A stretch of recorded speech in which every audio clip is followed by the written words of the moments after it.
رسول اللہ صلی اللہ علیہ وسلم اپنے اونٹ پر بیٹھے ہوئے تھے اور ایک شخص نے اس کی نکیل تھام رکھی تھی۔ آپ صلی اللہ علیہ وسلم نے پوچھا، آج یہ کون سا دن ہے؟ ہم خاموش رہے حتیٰ کہ ہم سمجھے کہ آج کے دن کا آپ کوئی دوسرا نام اس کے نام کے علاوہ تجویز فرمائیں گے۔ پھر آپ صلی اللہ علیہ وسلم نے فرمایا، کیا آج قربانی کا دن نہیں ہے؟ ہم نے عرض کیا، بے شک۔ اس کے بعد آپ صلی اللہ علیہ وسلم نے فرمایا، یہ کون سا مہینہ ہے؟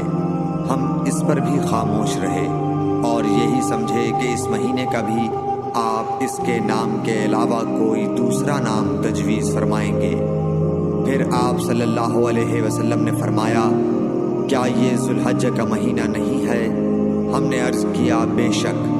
آپ صلی اللہ علیہ وسلم نے فرمایا، تو یقیناً تمہاری جانیں اور تمہارے مال اور تمہاری آبرو تمہارے درمیان اسی طرح حرام ہے جس طرح آج کے دن کی حرمت تمہارے اس مہینے اور اس شہر میں ہے۔